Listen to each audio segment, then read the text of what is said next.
যেসব প্রতিষ্ঠান বিদেশ থেকে অফশোর ঋণ নিয়েছে তারা ঋণের বিপরীতে যে সুদ পরিশোধ করে সেই সুদের ওপর আবারও 20% কর আরোপের পরিকল্পনা করছে সরকার।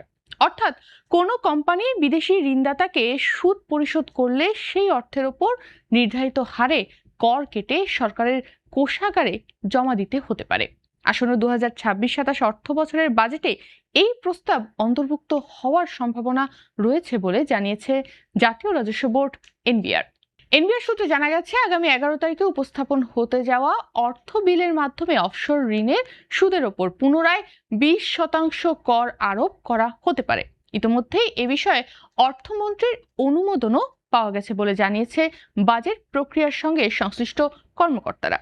অফশোর ঋণ মূলত এমন একটি অর্থায়ন ব্যবস্থা যেখানে কোনো ব্যক্তি বা প্রতিষ্ঠান দেশের বাইরে অবস্থিত ব্যাংক, আর্থিক প্রতিষ্ঠান বা অফশোর ব্যাংকিং ইউনিট থেকে ঋণ গ্রহণ করে।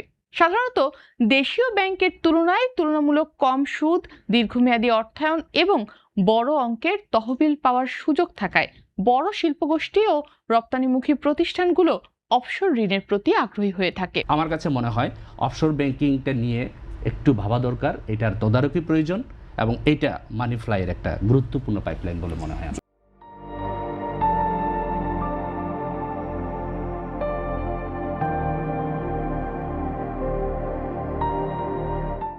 বিশেষ করে শিল্প সম্প্রসারণ, নতুন কারখানা স্থাপন, যন্ত্রপাতি আমদানি এবং বৃহৎ অবকাঠামোগত প্রকল্প বাস্তবায়নে অফশোর ঋণ গুরুত্বপূর্ণ ভূমিকা পালন করে। অনেক ক্ষেত্রে দেশীয় ব্যাংকিং খাতে পর্যাপ্ত দীর্ঘমেয়াদী অর্থায়ন না থাকায় বিদেশি ঋণই হয়ে ওঠে ব্যবসার অন্যতম ভরসা। এর আগে 2023-24 অর্থ বছরের বাজেটে অফশোর ঋণের সুদের ওপর কর আরোপের বিধান আনা হয়েছিল। তবে ব্যাংক খাত ও ব্যবসায়ীদের আপত্তির মুখে সরকার সেই সিদ্ধান্ত থেকে সরে আসে। পরে 2024 সালের 22 এপ্রিল জারি করা এক প্রজ্ঞাপনের মাধ্যমে এই কর থেকে অব্যাহতি দেওয়া হয়। তবে এখন পরিস্থিতি পরিবর্তিত হয়েছে বলে মনে করছে সরকার। এনবিআর এর কর্মকর্তাদের মতে আগে বৈদেশিক মুদ্রার রিজার্ভ সংকট এবং বিদেশি তহবিল আকর্ষণের প্রয়োজনীয়তার কারণে কর ছাড় দেওয়া হয়েছিল। বর্তমানে সেই পরিস্থিতি কিছুটা বদলেছে, ফলে কর নীতিতে আবারও পরিবর্তন আনার কথা ভাবা হচ্ছে।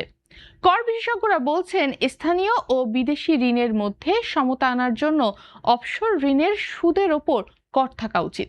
বর্তমানে দেশের ভেতর থেকে নেওয়া ঋণের সুদের ওপর কর প্রযোজ্য হলেও বিদেশি ঋণের সুদে কর না থাকলে কর কাঠামোয় বৈষম্য তৈরি হয়। কর বিশেষজ্ঞ স্নেহাশিস বড়ুয়ার মতে, বাংলাদেশের সঙ্গে বিভিন্ন দেশের দ্বৈত কর পরিহার চুক্তি বা DTAA রয়েছে।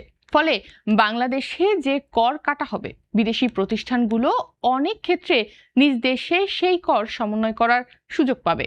তাই এটি সম্পূর্ণ অতিরিক্ত বোঝা হিসেবে বিবেচিত নাও হতে পারে। তবে ব্যবসায়ী ও ব্যাংকারদের একটি বড় অংশ এই প্রস্তাব নিয়ে উদ্বেগ প্রকাশ করেছেন। তাদের মতে, সুদের ওপর কর আরোপ করা হলে বিদেশি ঋণদাতারা অতিরিক্ত ব্যয় সমন্বয়ের জন্য সুদের হার বাড়িয়ে দিতে পারে। ফলে বিদেশি ঋণ গ্রহণের খরচ বাড়বে এবং নতুন বিনিয়োগও নিরুৎসাহিত হতে পারে। দেশের অন্যতম শিল্পগোষ্ঠী ডিবিএল গ্রুপের ব্যবস্থাপনা পরিচালক MA জব্বার গণমাধ্যমকে বলেছেন, বিদেশি ঋণের সুদের ওপর কর আরোপ করা হলে শেষ পর্যন্ত ঋণদাতারা সুদের হার বাড়িয়ে দেবে। এতে প্রকল্প ব্যয় বৃদ্ধি পাবে এবং শিল্প খাতের ওপর নতুন চাপ তৈরি হবে। তার মতে, তাদের প্রতিষ্ঠানের অফশোর ঋণের পরিমাণ প্রায় $20 কোটি। একই ধরনের উদ্বেগ প্রকাশ করেছেন ব্যাংকাররাও। তাদের মতে, বিদেশি ঋণের ব্যয় বেড়ে গেলে আন্তর্জাতিক ঋণদাতারা বাংলাদেশে ঋণ দিতে আগ্রহ হারাতে পারেন।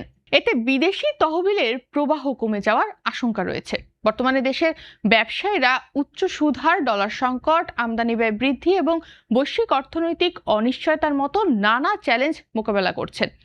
এর মধ্যে অফশোর ঋণের সুদের ওপর নতুন করে 20% কর আরোপ করা হলে শিল্প ও বিনিয়োগ খাতের ব্যয় আরও বাড়তে পারে বলে মনে করছেন সংশ্লিষ্টরা। সব মিলিয়ে আসন্ন বাজেটে অফশোর ঋণের সুদের ওপর 20% কর পুনর্বহালের পরিকল্পনা সরকারকে অতিরিক্ত রাজস্ব এনে দিতে পারে। তবে একই সঙ্গে এটি বিদেশি ঋণের খরচ বাড়িয়ে শিল্প খাত, বিনিয়োগ এবং নতুন প্রকল্প বাস্তবায়নের ওপরও প্রভাব ফেলতে পারে। ফলে রাজস্ব আহরণ ও বিনিয়োগ পরিবেশের মধ্যে ভারসাম্য রক্ষা করাই হবে সরকারের জন্য বড় চ্যালেঞ্জ।